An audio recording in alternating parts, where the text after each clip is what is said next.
오늘 믿음을 요구하는 제자들이라는 제목으로 오늘 아침 주신 음성을 하나님 주신 음성을 듣고자 합니다. 어느 날 사도들이 예수님께 찾아와서 예수님 우리에게 좀 믿음을 주십시오. 믿음을 더해 주십시오라고 요구하는 장면으로 오늘 본문의 내용이 시작이 됩니다. 여기 사도들이라고 하니까는 누구를 의미할까 좀 궁금할 수 있는데 이 사도들이라고 번역한 이 아포스톨로스라고 하는 말은 물론 12명의 제자들을 비롯해서 이제 부름받은 사도들을 의미할 수도 있습니다만은 하나님으로부터 은혜를 받고 그 복음을 위해서 보냄을 받은 자들을 아포스톨로스라고 우리가 번역을 할 수가 있습니다. 그러니까 길게 말하면 은혜 받고 믿음에 충만해서 이제 하나님의 복음을 들고 나가기를 기뻐하는 모든 예수님의 제자들이라고 표현하면 되리라 생각합니다. 물론 여기서 말하는 제자들은 12명의 제자들도 말할 수 있습니다만 그 이외에 예수님을 따라다니는 수많은 그 믿음의 형제들이라고 보는 편이 어느 정도 더 일리가 있지 않겠나 하는 생각을 해보게 하는 대목입니다. 예수님 앞에 나와서는 그들이 믿음이 없을 리가 없거든요. 그 정도면 믿음 생활도 했고 또 믿음이 있으니까 예수님의 말씀을 듣고서는 나도 복음을 전하러 나가겠습니다. 보냄을 받은 자들 아니겠습니까? 그런데 그들이 와서는 예수님 우리에게 믿음을 좀 주십시오. 어떤 말을 할 때는 거기에는 항상 동기가 있는 법이거든요. 왜 그 제자들이 아니 그 사도들이 예수님께 대하여서 예수님 우리에게 믿음을 더해달라고 그렇게 요구를 했던 것일까? 바로 우리가 앞에 있는 그 예수님과 또 사도들의 그동안의 대화를 통해서 오늘 본문의 내용을 조금 더 자세히 들어가 보자 합니다. 예수님이 그 제자들에게 이 말씀을 하셨는데 쉽게 말하면 이 설교 말씀을 하신 것으로 추측이 됩니다. 뭐라고 말씀을 하셨냐면 여기 1절과 2절인데 우리 다 같이 한번 읽어볼게요. 시작. 예수께서 제자들에게 이르시되 실족하게 하는 것이 없을 수는 없으나 그렇게 하는 자에게는 화로다. 그가 이 작은 자 중에 하나를 실족하게 할진대 차라리 연자 맷돌이 그 목에 매어 바다에 던져지는 것이 나으니라 라고 예수님께서 제자들에게 사도들에게 말씀하셨던 겁니다. 뭐 현재들에게 말한 거죠. 여기 이 실족하다라는 말이 스칸달리조라고 하는 말인데 이 말은 이 함정 같은 걸 말합니다. 다른 사람을 함정에 빠지게 해서 그 구덩이에서 나오지 못하도록 하는 행위를 걸어서 실족한다 이렇게 표현을 했는데 너희들이 살다 보면 의도하지 않게 실족하게 하는 일이 왜 없겠습니까? 예수님께서 그거를 지적하신 거예요. 너희들이 살다 보면 실족하게 하는 일이 없을 수는 없다. 그런 일이 있을 수는 있지만 그랬을 때에 어떻게 되냐면 특별히 또 이렇게 말해요. 화가 된다. 너희들에게 결코 좋지가 않아.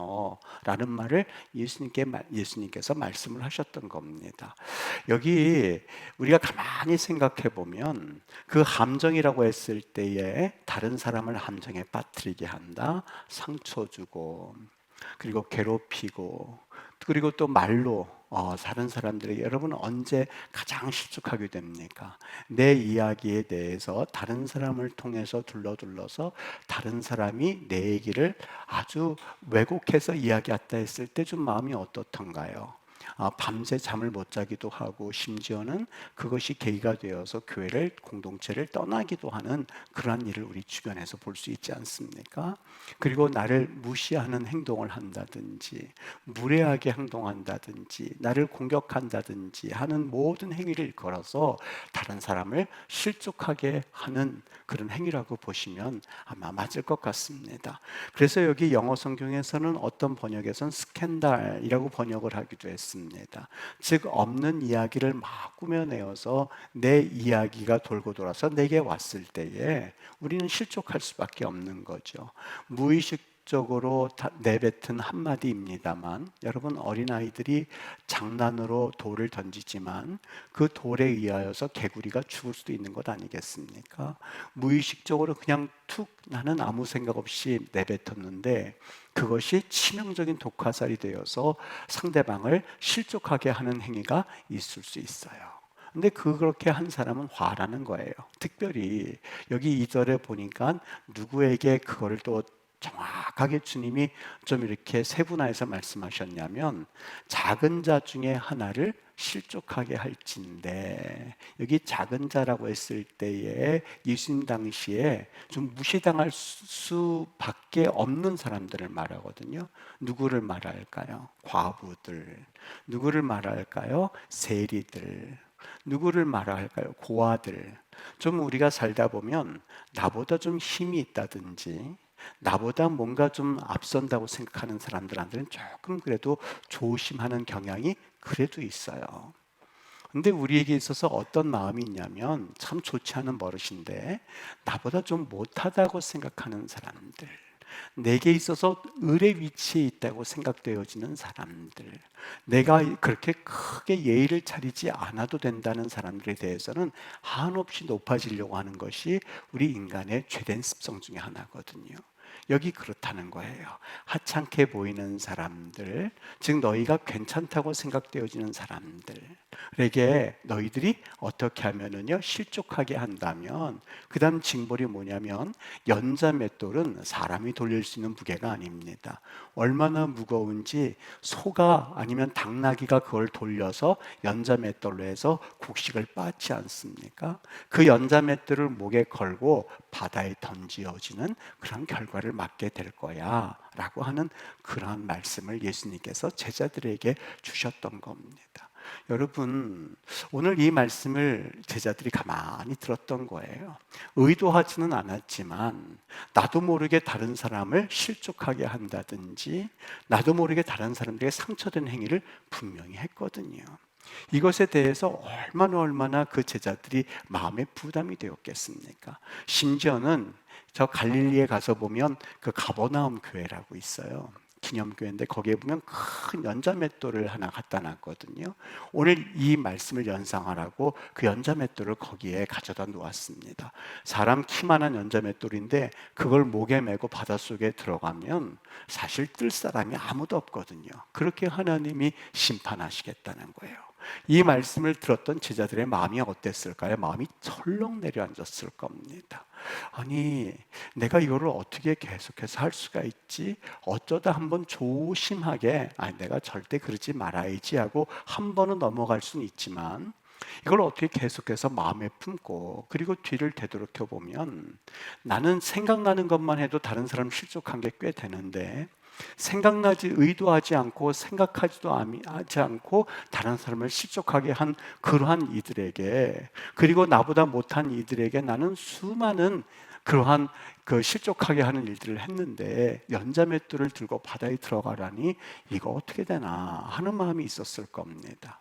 이번에는요, 여러분, 그 유리병에 금이 가게 되면은요, 그 유리병은 더 이상 쓰지를 못하는 법이거든요. 원상으로 회복되는 것은 불가능합니다. 그냥 깨버려야죠. 버려야지요. 사람의 마음도 마찬가지거든요. 이 유리병과 똑같습니다. 한번 상처를 입어서 금이 가게 되면 사실 그것이 얼마나 오래 가는지 모릅니다. 그 사람만 봐도 가슴이 벌렁벌렁 뛰고 그리고 그 사람과 대화를 더 이상 섞고 싶지 않은 법입니다. 삶에 우리에게 악영향을 미치게 되는 것이죠. 그래서 이 상처를 받는다라고 하는 것은 도저히 회복하는 것이 쉽지가 않습니다. 그래서 이번에는 주님께서 반대로 실족함을 받은 사람들, 그 상처를 받은 사람들에게 예수님께서 아마 이 설교를 주셨던 것 같아요. 뭐라고 말씀을 해주셨냐면 3절과 4절 우리 같이 읽어볼게요. 다 같이 읽어볼게요. 시작. 너희는 스스로 조심하라. 만일 네 형제가 죄를 범하거든 경고하고 회개하거든 용서하라. 만일 하루에 7번이라도 내게 죄를 짓고 7번 내게 돌아와서 내가 회개하노라 하거든 너는 용서하라. 이렇게 말씀을. 너는 용서하라. 여기서는 누가복음에서는 7번 용서라고 되어 있습니다만 마태복음에서는 70번씩 7번이라도 용서해라. 이렇게 말씀을 해주셨거든요. 유대인들에게 있어서 이 7은 많습니다. 여러분, 원래 유대인들은 어떻게 교육을 받았냐면, 율법에 의하면 네 형제가 잘못했을 때에는 네가 최소한 그 형제에 대해서 3번 이상은 용서해 주라고 하는 법이 있습니다. 그런데 그 법은 단순히 용서를 위한 법이 아니라 4번째는 그 형제에 대해서 마음껏 복수해도 되는 거거든요. 그러니까 이 3번을 기다리는 거예요. 한 번 잘못해서, 2번, 3번, 여기까지는 참아요. 쌓이고 쌓이고. 예수님의 그 용서의 법과는 약간 좀 차원이 다릅니다. 3번 용서해라, 이 말은 그들을 그래도 잘 품어주라는 뜻이 아니라 4번째 복수하기 위해서 3번을 꾹꾹 눌러 참는 거예요. 왜요? 율법에 있으니까, 법이니까는요. 그리고 4번째는 그 모든 걸 다 쏟아내는 것이 유대인들이었었거든요. 그걸 정당화시키는 율법이었었거든요. 근데 오늘 범에는 뭐라고 그래요? 7이라고 하는 거는 만수 가득 찬 걸 말합니다. 1번 용서, 2번, 5, 6, 7번 끝 하고 8번째 복수하라는 말이 아니에요. 무한대로 용서해 주라는 거예요. 무한대로 그들을, 여러분, 같은 잘못을 한번 7번 했다고 생각해 보십시오. 똑같은 잘못을 하고 나서는 죄송해요. 그러면 여러분 어때요? 그런 대로 2번째, 3번째, 그럼 우리 마음상 매일 똑같은 잘못을 하고 그리고 용서해 달라고 하는 이들을 용서하지를 못합니다. 절대 용서하지 못합니다. 이것이 제자들에게 생각이 났던 거예요. 여러분, 그 말도 일리가 있지요. 나는 이미 상처받아서 다 망가졌는데, 나는 이미 다 망신을 당했는데, 그리고 나서 용서해 달라고 어떻게 용서해 준다는 말이야? 라고 하면서 복수의 화신을 내 마음에 불태우는 것이 사람 인지상정이거든요. 제자들도 그랬어요. 제자들이 그랬어요. 가만히 듣고 보니까, 예수님의 이 말씀을 듣고 보니까 사실 우리가 할 수 있는 문제, 그 차원을 넘어선다고 느꼈던 거예요. 그들 믿음 있는 사람들이거든요. 그리고 하나님 앞에 말씀을 듣고 사도라고 하는 명칭, 이름을 받은 사람들이거든요. 그들을 향해서 예수님이 이 말씀을 하셨을 때에 그들은 이 말씀을 듣고 얼마나 부담이 됐는지 모릅니다. 사실 그 제자들이, 그 사도들이 예수님을 쫓아온 것은 이런 말씀을 들려고 쫓아온 게 아니었었어요. 애시당초 예수님 그 당시의 사람들에게는 아주 그들에게 가득 차 있는 메시아 사상이 있었는데 아주 세속적인 메시아 사상이었습니다. 지금 로마가 그들을 통제하고 있지 않습니까? 다스리고 있지 않습니까? 메시아가 오시면 이 나라를 회복시키실 거야.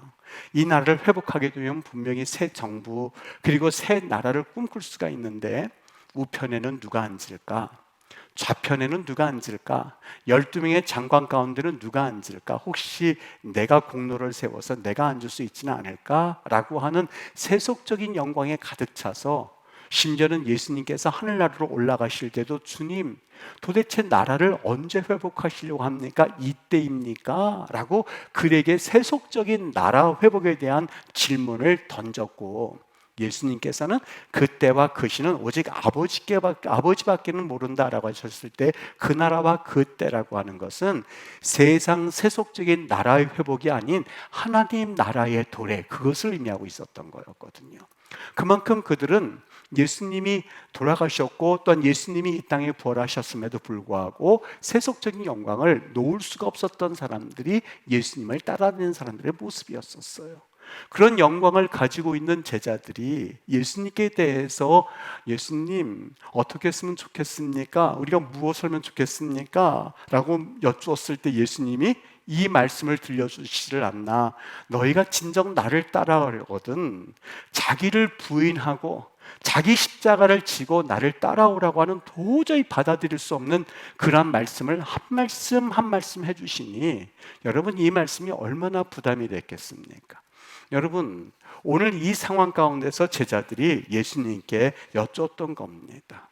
나름대로는 충성을 다했다고 여겨지고 나름대로는 최선을 다했다고 여겨진 이들에게 예수님이 용서하라는 말과 상처 주지 말라는 말과 그리고 그들에게 전도하라는 말씀과 예수님이 가셔서 이 질병을 치료하시고 그리고 다른 사람을 낫게 하신 그 사역을 다 받지 않습니까?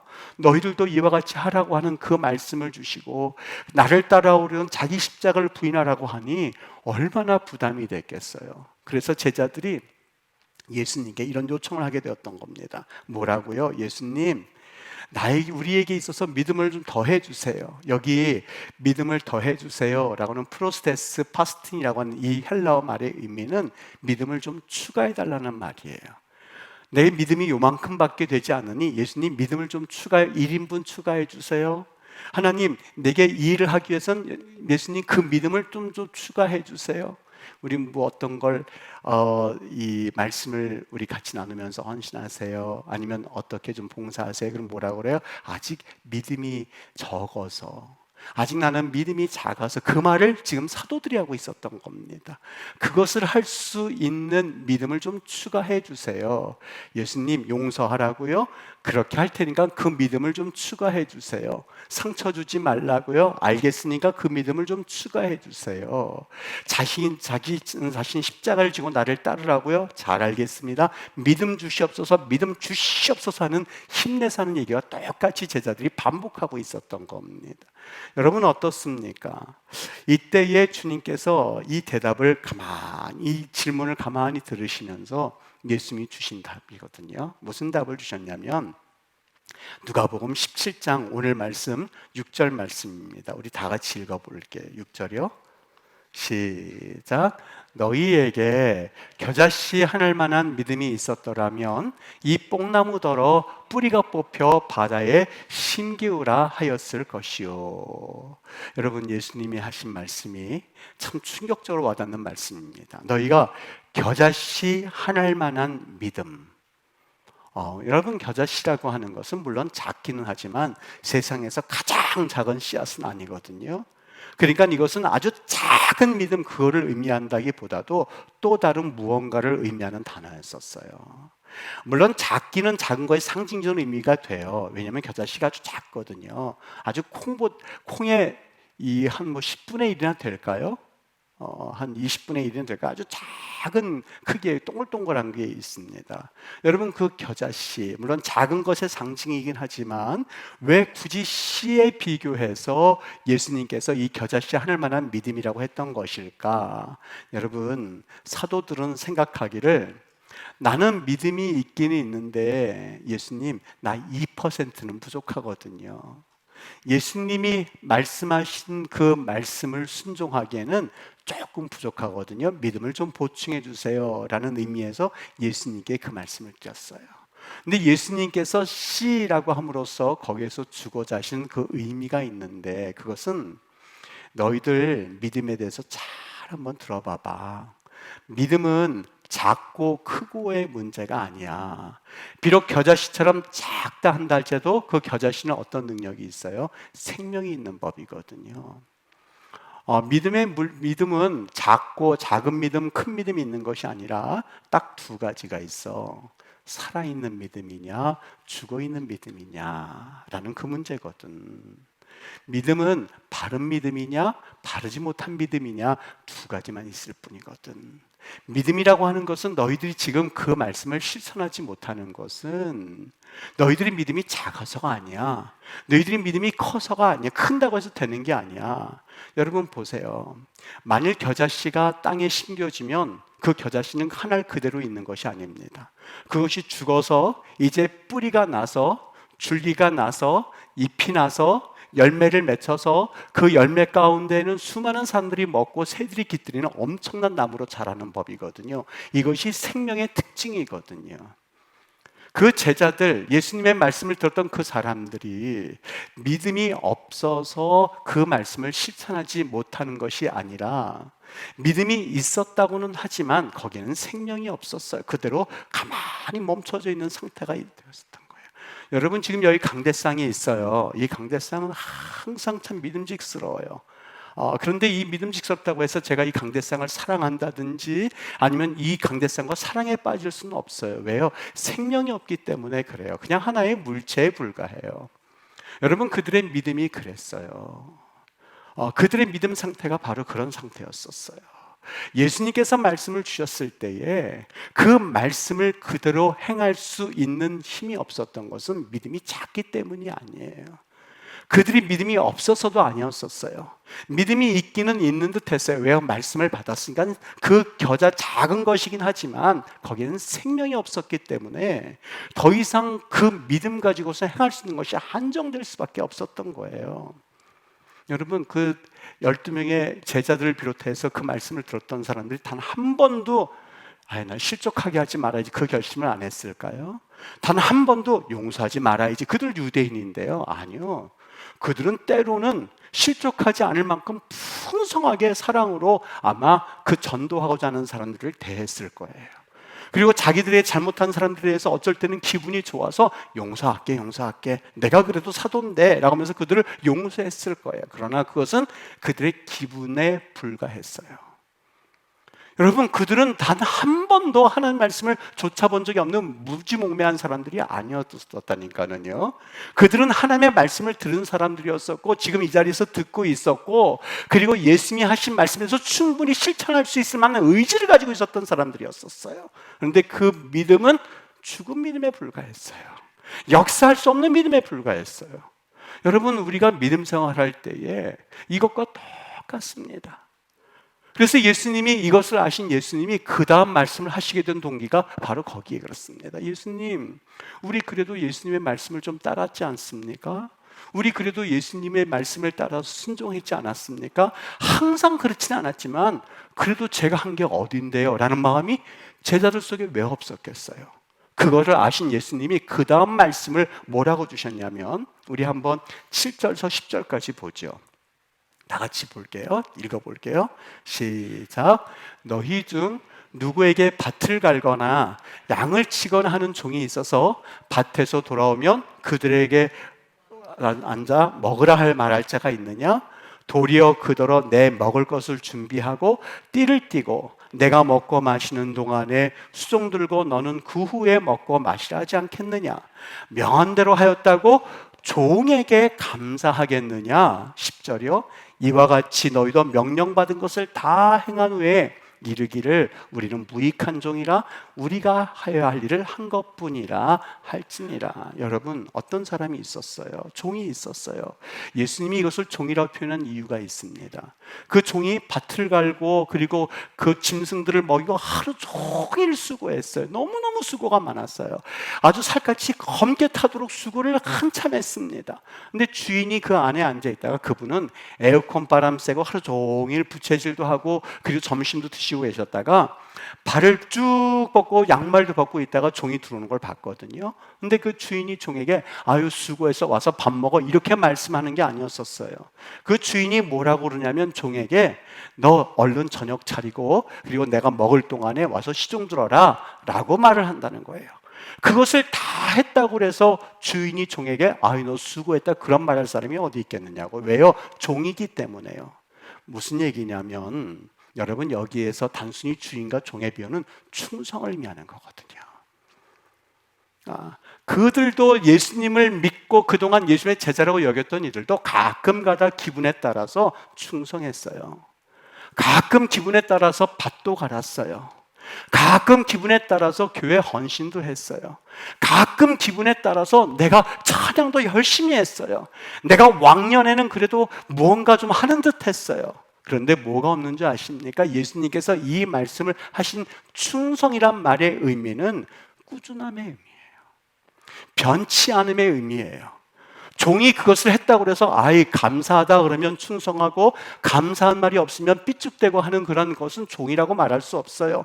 주인과 종의 관계는 하루 종일 바깥에서 밭 갈고 고랑에서 동물들과 같이 씨름하고 그리고 돌아와서는 또 주인을 위해서 저녁 짓고 주인이 식사할 때까지 시중 들고 있다가 주인이 잠자리 들면 그때서야 들어서 밥도 먹을 수 있고 그때서야 비로소 자신이 할 수 있는 일을 할 수 있는 것이 종이었었어요.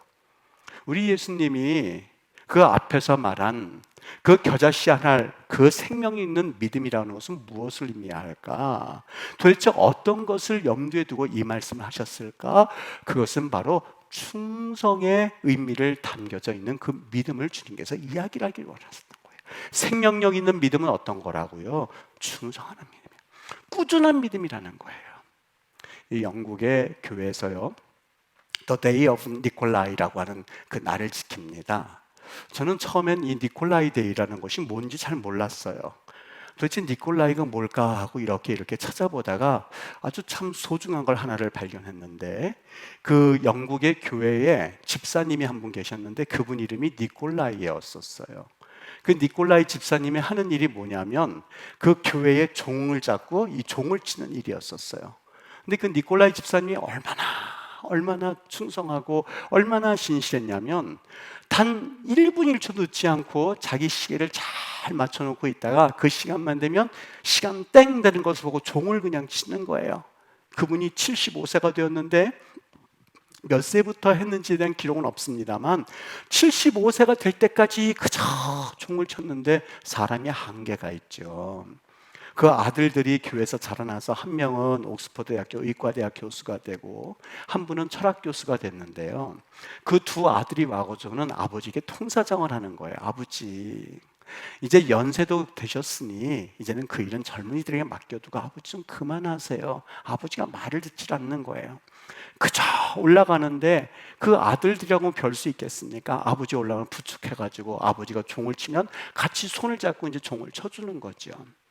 그 니콜라이 집사님이 이젠 연세가 드셔가지고 이젠 정신마저 막 혼미한 상태가 되었습니다. 참 신기한 거는 종칠 시간만 되면 이분이 어떠한 일이 벌어지냐면 자기가 정신이 맑아져서 엉금엉금 기어가서 또 종을 잡고 치는 거예요. 그리고 나와서는 또 혼미해져 있는 거예요. 그건 몇 반복되는 거예요. 그 두 아들들이 너무너무 마음이 아파서 이 아버지가 일어나실 시간이 되면 옷도 입혀드리고 두 아들이 해가지고 같이 올라가네요. 이번에는 시간이 없으니까 두 아들이 번갈아 가면서 종을 그 아버지가 치는데 끝내는 첫째 아들, 그 옥스퍼드 대학교 의과대학 교수 그 아들이 종을 잡고 있을 때 그 아버지가 종 잡고 종을 치다 끝내는 돌아가세요. 이 사실이요, 이 영국 엘리자베스 여왕의 귀에까지 들어갑니다. 이 여왕이 얼마나 감동이 되었는지 그 장례식 날 모든 그 영국 국민들에게 명령하여서 상정도 닫고, 그리고 모든 사람들이 그의 죽음을 좀 기리는 의미에서 장례를 치르고 끝내는 그분의 시신을 황실, 그 영국 황실 묘지에다 묻어줍니다. 그때는 모든 상점들이 다 닫는 날입니다. 그리고 자연스럽게 그때가 공휴일이 되었어요. 그게 The Day of Nicholai예요. 그게 이제 이런. 여러분, 죽기까지 충성하고 성자의 칭호를 이제는 그 국가에서 내려주었거든요. 전 충성했을 때에 항상 떠오르는 그 날이 바로 이 니콜라이 데이였었어요. 그거를 읽으면서 가만히 좀 제가 여러 가지를 생각해 봤습니다. 여러분, 생명력 있는 믿음이라고 하는 것은 어떤 것을 의미할까? 예수님께서 그들에게 너희들이 겨자씨 않을 만한 믿음이라고 하는 것, 그것은 믿음의 분량이 중요한 게 아니야. 믿음이 크고 작고가 있는 것이 아니야. 믿음이 작다 한다 할지라도 그 믿음이 생명력 있고 살아있다면 그 믿음은 조금씩 일을 하게 될 거야. 그리고 더 나아가서는 줄기가 나고 그것이 잎이 나고 열매가 맺어서 거기엔 새가 깃들게끔 되어 있거든. 바로 예수님이 이것을 염두에 두고 너희들 겨자씨 안 할 만한 믿음이라고 말씀을 하기를 원하셨던 거예요. 또 한 가지, 여기 무익한 종이다라는 말이 있거든요. 여러분, 우리는 항상 하나님 앞에 충성하는 것까지 이르는 것도 쉽지는 않습니다만, 내가 어쩌다 한번 충성하고 나면 그 다음에 자연스럽게 따라오는 그런 또 하나의 속삭임이 있습니다. 바로 이 마귀의 속삭임인데요. 자, 그만큼 했으니 너 잘했잖아 라고 하는 그런 나를 좀 높이려고 하는 그런 마귀의 소리가 꼭 들려옵니다. 어떤 일을 하고 나서 예수님의 영광, 어떤 일을 하고 나서 예수님의 그 높으심을 자랑하고 그분을 높여드리는 것이 아니라 항상 그 일 중심 가운데는 내 이름 석자를 집어넣고 싶어하는 것이 우리의 마음 상태거든요. 여기 무익한 종이라고 했을 때에 여기 왜 그 말씀을 하셨을까? 여러분, 저는 이 무익한 종 하면 항상 떠오르는 하나의 얘기가 있거든요. 이 청량리 교회 임택진 목사님이 있습니다. 그분이요, 퇴임하실 때 퇴임사를 하시는데 저는 평생 그 퇴임사를 잊을 수가 없어요. 이분이 청량리 교회에서 23년간 목회를 하셨거든요. 그러니 얼마나 하실 얘기가 많겠습니까? 교회를 세웠던 이야기, 또 어떤 이들에게 대해서 병고침의 역사가 있었던 이야기, 그리고 성도들과 있었던 여러 가지 이야기들, 그리고 그가 했었던 공적들, 수많은 이야기들이 있었어요. 아마 그 교단에서도 족적을 남긴 목사님이었었거든요. 그 임택진 목사님이 퇴임사를 할 때 사람들이 긴장을 했어요. 저분이 무슨 말을 하고 퇴임하실까 하고 긴장을 하면서 모두 지켜봤는데요, 수많은 성도들이 모인 앞에서 그분의 퇴임사는 1, 2분이 채 걸리지 않았습니다. 그리고 그 1, 2분의 퇴임사의 내용은 이렇습니다. 여러분, 명한 대로 행했다고 종에게 살해하겠습니까? 오늘 누가복음 17장 9절과 10절을 인용해서요, 명한 대로 행하겠다고 종에게 살해하겠습니까? 우리는 다 무익한 종이 올시다. 마땅히 해야 할 일을 나는 한 것뿐이고 이제 무익한 종은 물러갑니다. 여러분, 그동안 고마웠습니다. 그 문장이 다예요. 여기 문장이 하나, 둘, 셋, 넷, 5문장이에요. 명한 대로 행했다고 종에게 살아야겠습니까? 우리는 다 무익한 종이 올시다. 마땅히 해야 할 일을 한 것뿐이 올시다. 무익한 종은 이제 물러갑니다. 여러분, 고마웠습니다. 다 5문장 하고 물러갔어요. 여러분, 그리고 단상을 내려왔어요. 그분이 바로 청량리 중앙교회 임택진 목사님이었었어요. 여러분, 이것을 제자들에게 주었던 겁니다. 아무리 많은 수고를 했다 한다 할지라도 나는 소용없는 종입니다. 거기 무익한 종의 의미는 둘로스 아크레이오스, 소용없는 종.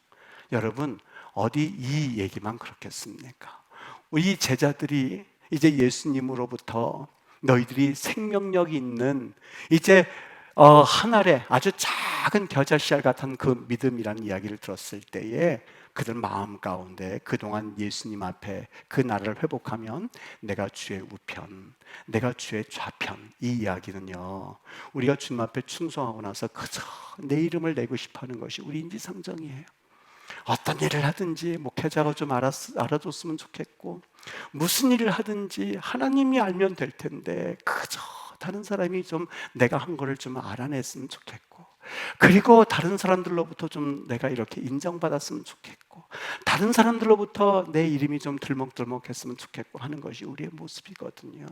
근데 오늘 예수님이 그것을 알았던 그 예수님이, 그 마음 상태를 알았던 주님께서 제자들에게 말씀하셨던 거예요.